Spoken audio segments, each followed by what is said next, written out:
Why is option considered risky? This is what I'm going to address in this video. So many people have this notion that option is risky and we should not enter into option. Okay. I also started with this thought, but then later on I figured out that what are those reasons for which it is considered risky and what you can do to reduce this risk. So for me, these are nothing but exaggerated risk. So let me explain what do I understand about these options. Why do I call them exaggerated risk? All right. So let me share my screen. So first of all, I just want to tell you what are those risks associated with option. So the risk number one, you can lose all your money. That's true. You can lose all your money provided you don't do a proper analysis, provided you don't do your homework. Okay. If you are guided by your emotions, if you are just blindly taking an option trade, definitely you can lose all your money. So that is risk one. And the risk number two is your money might get stuck in a trade for a long time. So if the trade is for 1 year, okay, if the expiry date is for a 1 year and before that 1 year you are not into profits, the trade is not making profit, so then you are stuck, your money is stuck for that particular period of time. Okay. So these are the two major risks when it comes to doing option trading which people have in their mind.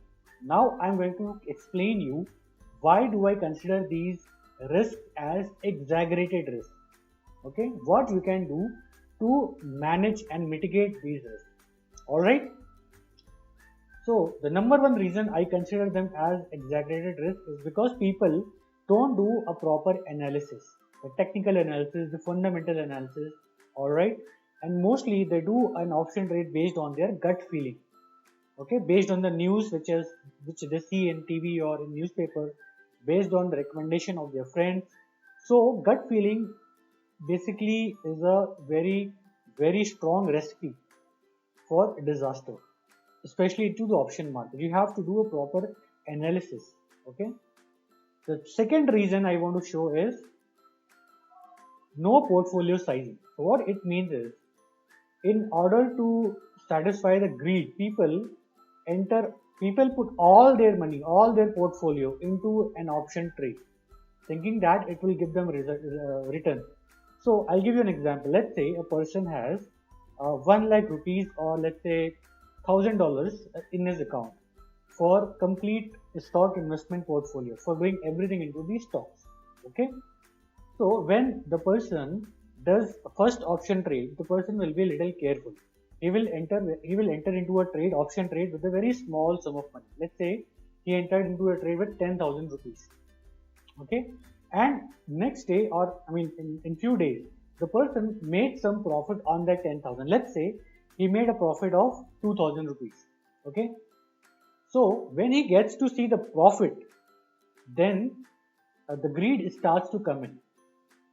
And the next thought would be, okay, let's invest some more into an option trade and let's get more profit. So now the person will invest 50,000 into the trade. And let's say the return this time also is 20%. Okay. So this time also he got 10,000 as a profit. The greed will increase even more after that.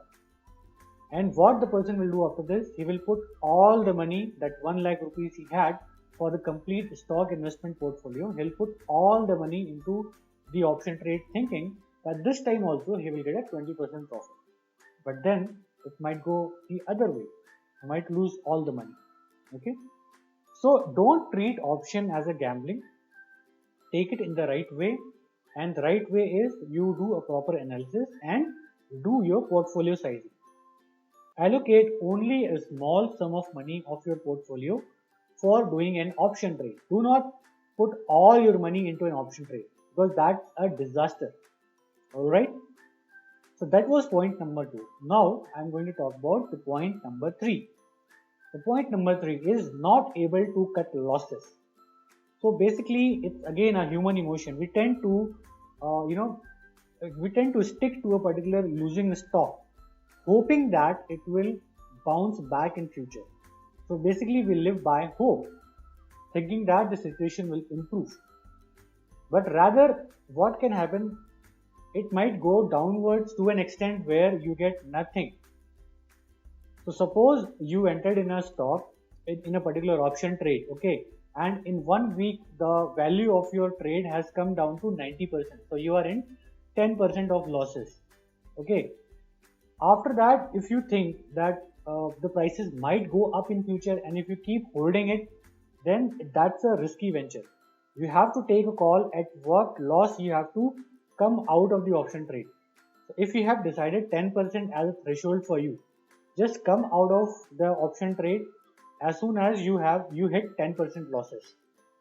Okay, don't wait for situations to improve. Don't hang on to a hope, and don't let the price, I mean, don't let the option trade go to a value where you get nothing out of it. Okay, so that is the third reason which I want to say, that inability to cut losses is one of the major reasons why people lose money. The fourth reason I want to mention is no clarity on when to exit the trade. So it is similar to the previous point. So if you are into losses, again you have very hard time to come out of the trade and bear the losses. Similarly, when it starts making profit, right? Again, your greed will come into picture, and you will think that okay, let it soar. So today you might be giving 10% profit. Tomorrow you will think that okay, let it rise to 15%. Day after tomorrow you will think okay, let it rise to 20%. So you will keep waiting, but then one day what can happen is that the stock might suddenly fall, and then you might lose the profits that you were eventually making all this while, which you could have booked but you did not book.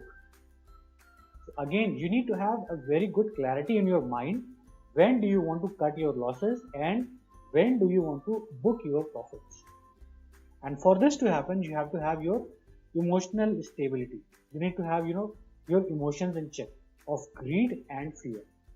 All right, because these two are the major reasons people do mistakes into the stock market. And last but not the least is use of wrong indicators. So when you do technical analysis before entering into an option trade, there are many different kinds of analysis. Some of the analysis basically fit for an intraday trading. Some of them fit for a very short term trading for 5 minutes or 10 minutes. Some of them are suited for a long term option trade. Okay. So you have to pick the right indicators. You have to do the right analysis on what is your expectation from this particular option trade. Okay. And based on that only you can go ahead and place the order. So that's it, my friend. This is what I just wanted to cover in this video, like why many people consider option as risky and why I consider these as exaggerated risk and what you can do to mitigate this risk. So I hope you like this video and stay tuned for my more videos where I'll be sharing some more valuable content with you. Till then, take care, stay healthy and bye.